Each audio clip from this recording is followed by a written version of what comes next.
할렐루야. 5살부터 74세까지 이르는 인생에서 가장 행복했던 그 상황들을 이렇게 고백하는 영상이었습니다. 여러분들도 지금까지 긴 세월을 보내오셨죠.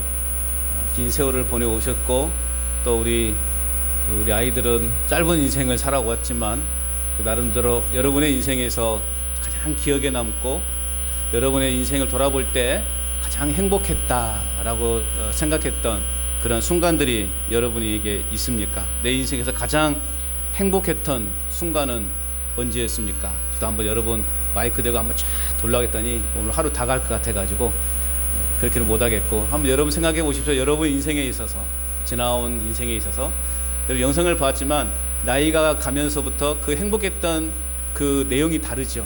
한 40 중반, 중년에 있을 때는 자신의 아들, 자신의 자식을 낳을 때, 또 이제 약간 노년으로 갈수록 또 손주라든가 그 젊은 시절에 그 좋았던 추억들을 떠올리는, 그 눈물을 흘리는 그러한 분들의 고백들을 보았습니다.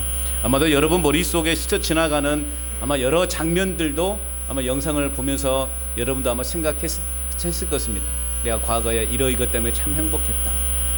지금은 평생 왼수로 지내지만 그래도 우리 남편 만나서 결혼한 것이 참 인생의 행복이었다 라고 여겨지는 그러한 분들도 계실 겁니다.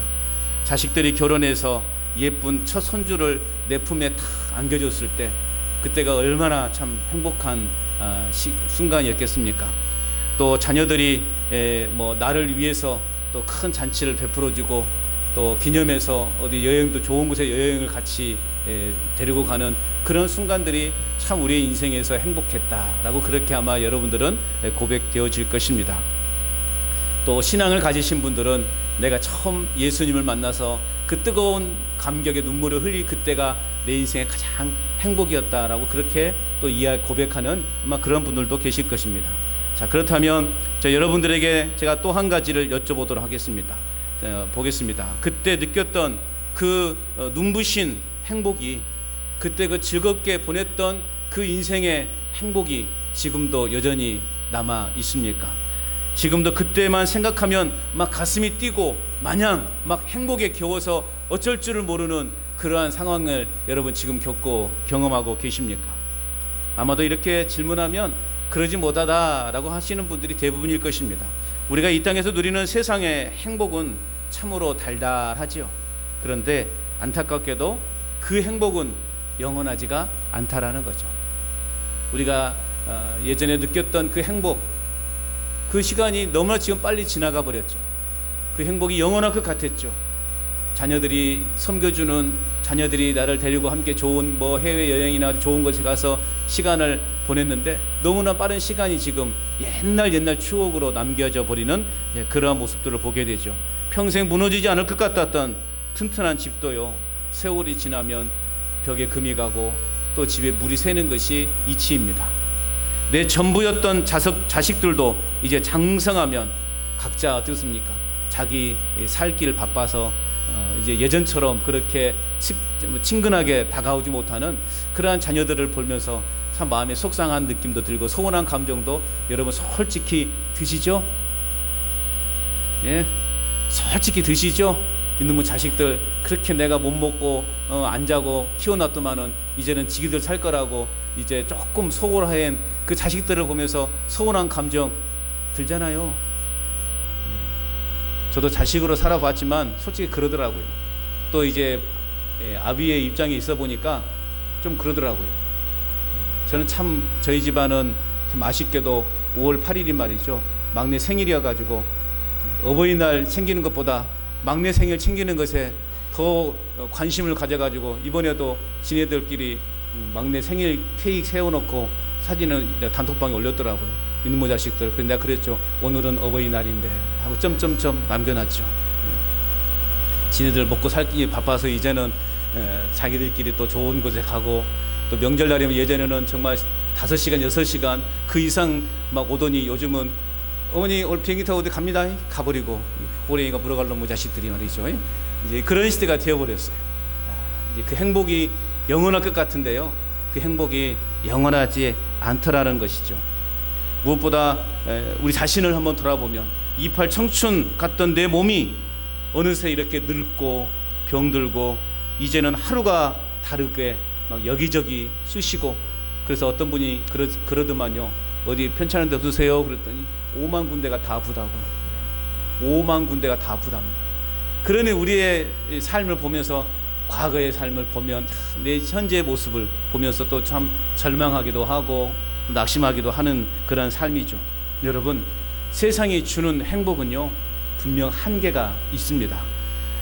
마치 잠깐 화려하게 피었다가 금세 시들어버리는 이 벚꽃처럼, 여러분 한 달 전만 해도 얼마나 이 구례 지역이 벚꽃으로 화려한 그러한 것을 장식했습니까? 그런데 어느새 이제 그 꽃들이 사라지고 이제는 그 꽃이 흔적도 보이지 않는 그런 상황이 되어버리지 않았습니까? 우리 마음속 깊은 곳에 찾아오는 인생의 근원적인 외로움과 공허함을 영원히 채워주지는 못한다라는 것입니다. 우리의 자녀들도 마찬가지예요. 우리의 자녀들도 우리의 그러한 공허한 마음을 영원히 채워주지는 못합니다. 자, 그렇다면 한 번뿐인 우리의 인생에서, 특별히 이제 인생의 가을을 지나고 계신 우리 성도님들이 누릴 수 있는 진짜 변하지 않는 영원한 행복은 과연 없는 것일까요? 오늘 이제 우리 교회에 또 이렇게 1년에 그래도 한두 번 오시는 그런 우리 어르신들도 계시고, 또 우리 이제 연세가 많으신 우리 성도님들, 정말 그렇습니다. 우리 인생에 진짜 변하지 않는 영원한 행복은 그렇다면 우리 인생에 없는 것인가? 저는 오늘 여러분께 세상의 조건이 사라져도, 나이가 들고 몸이 약해져도 결코 시들지 않는 참된 행복에 있는 길을 여러분들에게 소개해주고 싶습니다. 그래서 이제 남은 생에 가장 평안하고 눈부시게 보낼 수 있는 그 행복의 시작은 과연 어디에 있는가?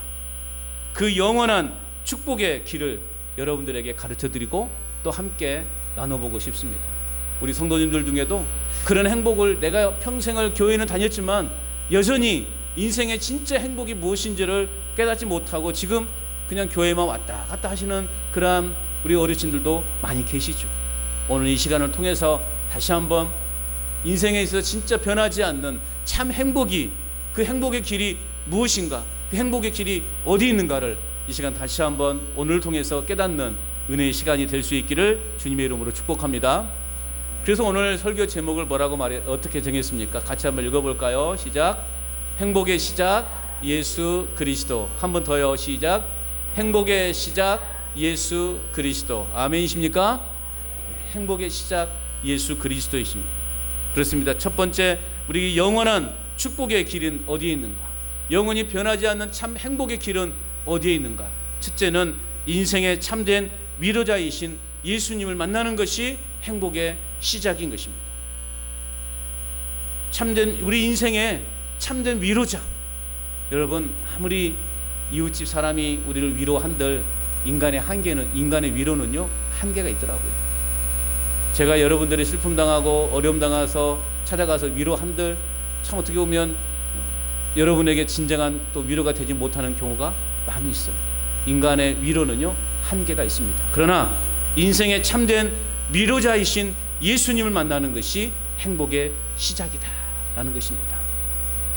누가복음 7장에 보면요, 평생 눈물 마를 날이 없이 살았던 한 어머니의 이야기가 나와요. 그 여인은 나인이라고 하는 동네에 살던 한 과부였습니다. 이 여인은 일찍이 남편을 여의었습니다. 그리고 오직 아들 하나만을 의지하면서 모진 생활들을 버텨왔어요. 당시에 예수님 시대에만 해도요, 아이들, 과부들, 나그네들은요, 사실 여자들은요, 사실 이렇게 사람은 취급을 제대로 받지 못했던 그러한 시대였어요. 그래서 남편을 일찍 여의고 아들 하나만 바라보고 살아왔던 이 여인, 얼마나 힘든 인생을 살아왔겠습니까? 이 여인은 아들 입에 밥 들어가는 것만 봐도 자신의 모든 삶을 다 바칠 수 있는 그런 인생을 살아왔단 말이죠. 그런데 그만 그 금쪽 같은 아들이 병에 걸려서 먼저 세상을 떠나고 말았습니다. 아들의 관을 메고 무덤으로 향하고 있는 그 장례 행렬 속에서 이 어머니는 가슴을 치면서 통곡했습니다. 동네 사람들이 와서 곁에 와서 위로의 말을 건네지만 사실 이 여인에게 있어서 이 아들은 삶의 전부였지 않았겠습니까? 근데 이 아이를 잃었다. 이것은 결국 삶의 전부를 잃어버린 거예요. 자, 이 여인에게 세상에 그 어떤 말도 위로가 될 수 없었다라는 것입니다. 바로 그때 그 장렬 행렬 곁으로 누가 오셨습니까? 예수님께서 다가오셨습니다. 예수님은 통곡하는 그 어머니의 모습을 보시고 마음 깊이 아파하셨어요. 그래서 성경은 어떻게 표현하고 있냐면 그 여인을 보고 불쌍히 여기사라고 그렇게 기록하고 있습니다. 불쌍히 여기셨다. 예수님이 그 통곡하는 그 여인을, 그 어머니를 보면서 불쌍히 여기셨대요. 이것은 그냥 우리가 생각하는 그냥 형식적인 그런 불쌍히 여김이 아니에요. 예수님께서는 그 과부를 보시고 느낀 감정은 겉으로만 안타깝다, 아이고 불쌍하다, 이렇게 가벼운 동정심이 아니었단 말이에요. 상대방의 고통과 슬픔이 너무나 깊게 전해져 와서 자신의 창자가 끊어지거나 뒤틀릴 듯한 그런 뼈저린 고통을 예수님께서는 함께 느끼셨다라는 거예요. 그 불쌍히 여기셨다라는 표현이 이런 표현이에요. 내 창자가 끊어지는 듯한, 여러분 이웃집에서 슬픔을 당했을 때 정말 내 창자가 끊어지는 듯한 고통을 겪으십니까? 그저 우리가 이웃집에 산다는 이유 하나로만은 그냥 아이고 힘내라고 우리가 그렇게 이루어질 수밖에 없잖아요. 근데 예수님은 일면식도 별로 없지만 그 여인을 보면서 창자가 끊어지는 듯한, 뒤틀리는 듯한 그러한 애통의 마음을 가지고 그 여인을 위로하셨다라는 거예요. 가슴 깊이 아파하신 예수님은 그 늙은 어머니에게 다가가서 조용히 그러나 힘이 있는 목소리로 이렇게 말합니다. 누가복음 7장 13절 말씀에 보면 울지 말라라고 그렇게 예수님이 말씀합니다. 아들을 잃은 그 슬픔 가운데 있는 그 여인을 향해서 오늘 예수님은 다가갑니다. 예수님도 고통스러운 마음을 가지고 안타까워하는 마음을 품고 이 여인에게 다가가서 말씀하십니다. 울지 말라, 울지 말라라고 그렇게 말씀하십니다. 예수님은 단지 입을 벌려 입에 발린 말로 위로하신 것이 아닙니다. 그녀의 그 찢어지는 가슴과 평생의 한을 다하시고 그 여인을 깊이 안으셨고요, 아들을 다시 살려주시는 기적을 베풀어 주셨습니다. 그리고 그녀의 인생에 잃어버린 빛을 다시 되찾아 주셨다라는 것입니다. 여러분, 길고 긴 세월을 살아오신 여러분의 생애에도 이 어머니와 같은 남모를, 그러한 눈물을 많이 흘린 적이 있지 않으십니까? 앞만 보고 달려왔는데 어느덧 내 모습을, 거울 속에 비치는 내 모습을 보니까 아이고 이 사람이 내가 맞나 싶을 정도로 그렇게 변화해 버린 내 외모를 보면서 우리는 한없이 절망하기도 하죠. 자식에게 차마 말하지 못하고 속으로만 삼켜야 했던 그 서러움의 시절들도 아마 분명 여러분들은 가운데 있었을 것입니다. 저희 어머니도 과거에 보니까요, 그 부뚜막에 앉아가지고 그냥, 저는 뭔지는 모르지만 그때는 제가 어렸기 때문에 왜 그런지는 모르겠지만 그냥 그 부뚜막에 앉아서 불을 떼면서 그 연기에 그냥 눈물을 같이 흘리시는, 서럽게 그냥 우시는 그 어머니의 모습을 가끔씩 목격했어요. 누구 때문에 그런지는 모르겠습니다. 민수 같은 남편 때문에 그러는 건지 자식들 때문에 그러는 건지 모르겠지만 그렇게 가끔씩 그렇게 부뚜막에, 예전에는 다궁에 불을 뗐잖아요. 이렇게 그러면서 이렇게 흐느끼는, 눈물을 훔치는 그런 어머니의 모습을 가끔 보았습니다. 여러분에게도 다 그런 세월들이 있지 않습니까? 평생 가슴 속에 맺힌 응어리, 늙고 병들어가는 육신에 대한 탄식이 우리 마음 한구석에 다 자리하고 있다라는 말이죠. 세상의 돈이나 명예, 심지어는 내 배 아파 낳은 자식조차도 내 마음 깊은 곳에 그 외로움과 눈물을 완전히 닦아주지 못하더라는 것입니다. 어디에서 우리가 그러한 참된 위로와 참된 평안과 인생의 행복을 누릴 수 있겠습니까? 여러분, 그러나 예수님은 분명 다릅니다. 오늘 이 시간 예수님께서 여러분 곁으로 다가와 굳은 살 박힌 그 손을, 여러분 손을 따뜻하게 잡아주시면서 오늘 예수님께서 이렇게 말씀하시겠습니다. 내가 내 평생의 수고와 눈물을 다 안다. 그러니 이제는 울지 말라. 내가 다 안다. 우리 주님께서 우리 형편을 다 아신대요. 저도 여러분의 형편을 자세하게 잘 모르잖아요. 여러분의 마음속에 담겨져 있는 그 응어리들을 제가 어떻게 다 알 수 있겠습니까? 그러나 우리 주님은 다 아신대요. 여러분의 평생에 그 담고 지냈던 그 삶의 응어리들, 그 그 아픔, 그 고통들, 누구에게도 말하지 못했던 그 마음들을 우리 주님이 이 시간 다 안다. 이제는 울지 말라. 위로하시는 주님을 만나시기를 축복합니다. 내 마음속 깊은 슬픔을 온전히 알아주시는 단 한 분이 계시는데, 내 인생의 참된 위로자이신 그 예수님을 내 마음에 모실 때 우리 속에는 세상이 흔들 수 없는 든든한 평안이 찾아오게 된다라는 것입니다. 이것이 바로 영원히 시들지 않는 행복의 시작입니다. 인생의 참 위로자 되신 예수님을 만나는 것, 이것이 바로 우리 인생의 행복의 시작임을 여러분 믿으시기 바랍니다. 두 번째, 내 삶의 무거운 짐을 예수님께 맡기는 것이 또 행복의 시작입니다. 내 인생의 무거운 삶의 짐을 예수님께 맡기는 것, 그것이 또한 행복의 시작이라는 것이죠.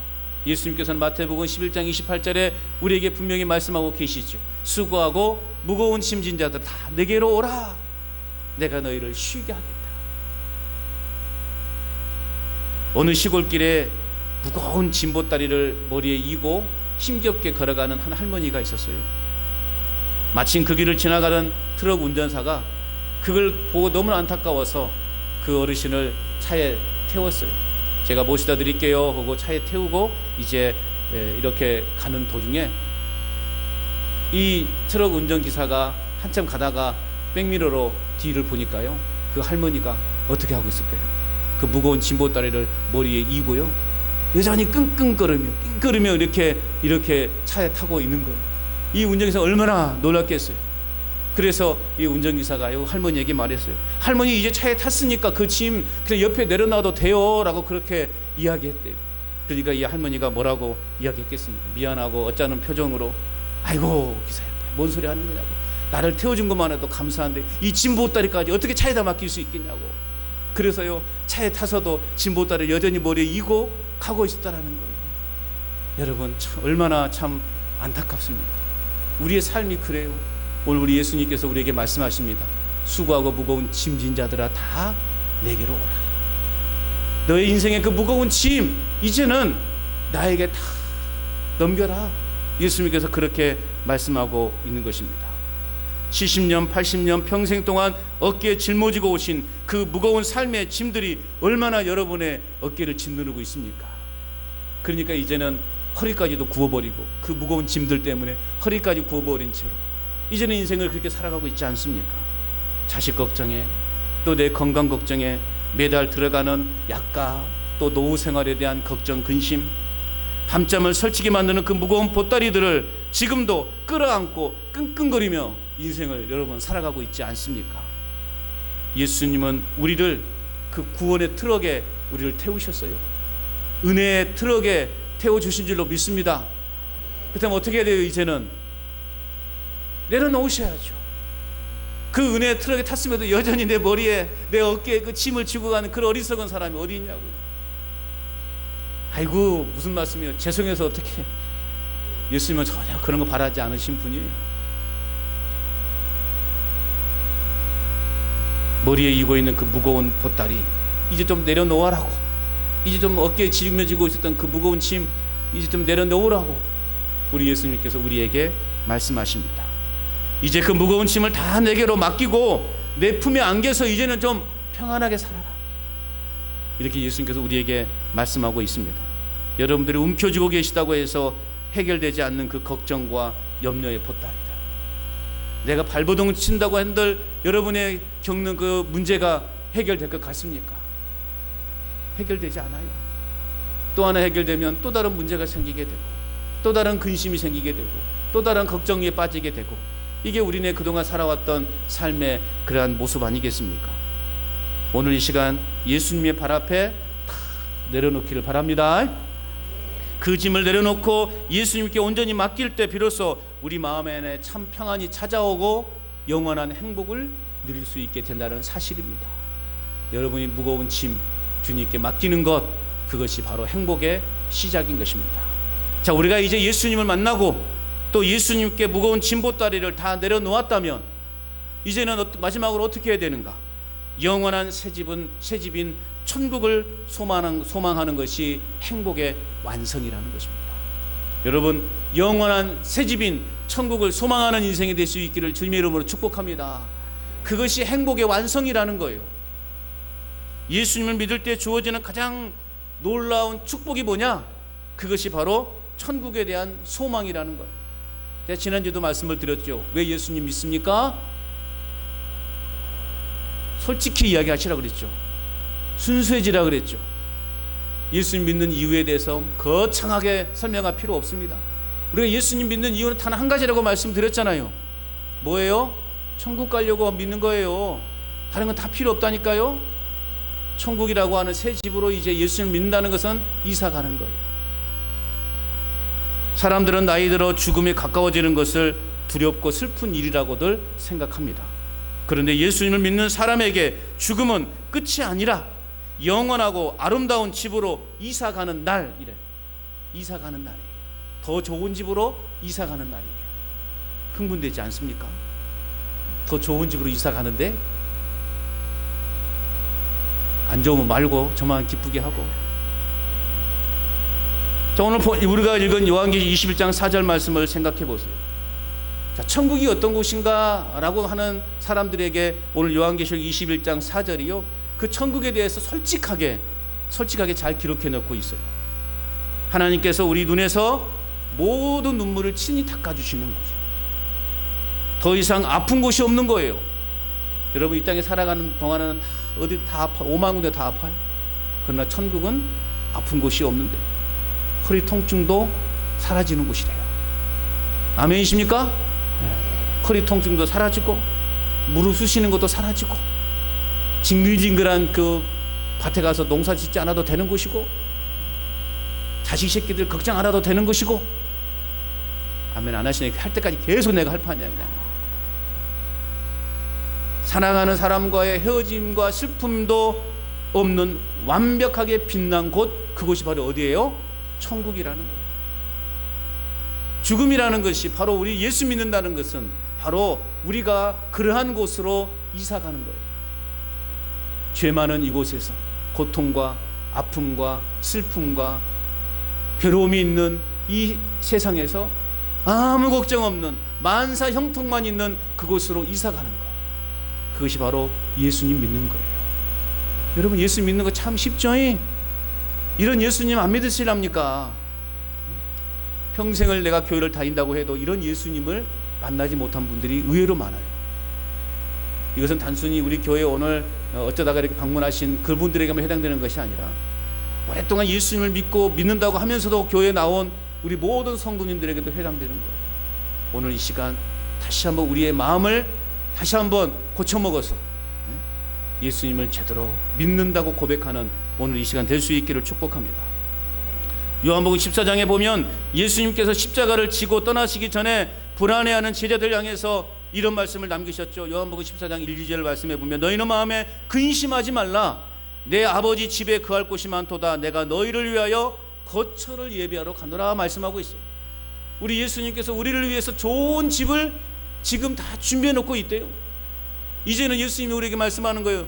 얼른 와라, 얼른 집으로 들어와라 라는 거예요. 왜 집 앞에서 아직도 발만 동동 걸리며 있느냐? 이제 집이 다 준비되어 있으니까 이제는 나를 통해서 집으로 들어오라고 말씀하고 있는 거예요. 예수님만을 통하면 우리는 그러한 집에 들어갈 수 있는 거예요. 예수님은 우리를 고아처럼 내버려두지 않으시고 우리가 세상 떠나는 날 장차 살아가기에 가장 아름다운 새 집을 직접 준비해 놓고 우리를 기다리고 계신다라고 말씀하고 있습니다. 여러분, 과거를 한번 생각해 보시라고요. 낡고 비새는 초가집에서 평생 고생하며 살다가 넓고 따뜻하고 화려한 기아집으로 여러분 이사 간다고 생각해 보세요. 저도요, 고등학교 때 이제 한번 이사를 했거든요. 저희 집에서 살다가 저희 집은 그냥 그때는 슬레이트로 그냥 이렇게 초가집이었다가 이제 슬레이트로 이렇게 바뀌고 그냥 뭐 집도 그냥 그런 집이었어요. 근데 저희 이제 외할아버지가 돌아가시고 외갓댁은요 잘 사는 집이었거든요. 막 그 당시에 막 종들도 있고요, 저희 아버지가 그의 그 일꾼으로 들어갔다가 워낙에 이 양반이 착하고 믿음직스러워 가지고요, 외할아버지가 둘째 딸을 그냥 줘버린 거예요. 그 가난한 집에. 그런 집이었어요. 그러니까 얼마나 집이 좋았게요. 귀화집이고요, 좋았어요. 그런데 고등학교 때요, 그 집으로 이제 외할머니 모시러 이제 어머니가 들어간 거예요. 이사를 간 거죠. 야, 저희 집 살다가 그 집을 보니까요, 너무 감격스러운 거예요. 학교 갔는데 왜 이렇게 수업이 안 끝나는지, 빨리 새로운 집 이사 가고 싶은데 학교 시간도 이렇게 안 가는지 막 그 기대감 부풀음. 학교 끝나자마자 그냥 막 자전거 타고 신나게 집으로 왔어요. 그래서 막 집 나르고 또 내 방도 생기고 제 방도 꾸미기도 하고 그랬던 기억이 나요. 헌 집에서 새 집으로 이사 가는 그 기분, 여러분 다 아시잖아요. 여러분 다 그렇게 살아오셨잖아요. 과거에 그렇게 그냥 오막살 같은 집에 살다가 그래도 이제 집 같은 집으로 이렇게 이사 갈 때 그 기분, 얼마나 여러분 흥분되고, 밤에 잠이 오던가요? 밤에 잠도 안 와요. 그냥 좋아가지고 말이죠. 저도 그런 마음이었어요. 여러분, 천국이 예수님 믿는다는 것이 바로 그런 거예요. 정말 이 허물 많고 이 불안한 세상이라고 하는 집에서 이제는 완벽하고 화려한 곳에 이사 가는 것, 그것이 바로 예수님 믿는 것입니다. 우리의 남은 노년이 이제는 그래야 할 것을 믿습니다. 비록 우리의 몸은 조금씩 더 망가져 가고, 몸은 더 힘을 잃어가고, 내가 할 수 있는 일이 점점 더 좁아지지만, 곧 우리의 영혼은 곧 들어갈 저 아름다운 천국을 바라보면서 매일매일 소망 가운데 즐거운 인생을 살아가는 저와 여러분 될 수 있기를 바랍니다. 예수님 믿으면 남은 인생은 죽음을 기다리는 두려운 대기실이 아니라 천국 새집으로 이사갈 날을 손꼽아 기다리는 기쁨의 시간이 될 것입니다. 예수님 믿는다고 하면서도요, 이런 복음을 모르고 살아가는 많은 분들이 계시다니까요. 살아가는 여러분, 지금까지 자식들 거느리라고 세상 풍파 견디느라 정말 애 많이 쓰셨습니다. 이제 남은 여생은 예수님의 그 따뜻한 손을 굳게 잡고 평안하고 행복한 남은 여생을 보낼 수 있기를 바랍니다. 이제는 세상에서 여러분 갈 데가 얼마나 아직도 많이 남아있다고 하지만 가봤자 거기 아니에요. 이제는 그것에 우리의 삶의 목적을 빼앗기는 것이 아니라 세상에 나가서 막 즐겁게 놀고 마시고 즐겁게 노는 것이 우리 인생의 이제는 목적이 아니라, 이제는 남은 인생 천국 바라보면서 예수님 안에서 아무 근심 걱정 없이 평안한 인생을 살아가는 저와 여러분 될 수 있기를 바랍니다. 예수님을 믿는 것은 결코 어렵지 않습니다. 우리의 마음의 문을 열고 그분을 우리 마음에 초청하면 되는 것입니다. 자, 따라서 합시다. 예수님. 진심이 안 느껴져요? 다시 한번 진심을 담아서, 예수님, 내 마음속에 오셔서 나의 주인이 되어 주십시오.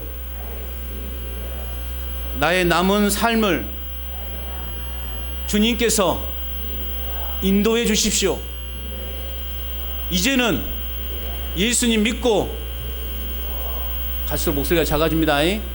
이제는 예수님 믿고 천국 소망하며 예수님 안에서 행복한 인생을 살겠습니다. 할렐루야. 아멘. 이제 예수님 우리 여러분의 마음의 문을 열었고 예수님을 맞이했습니다.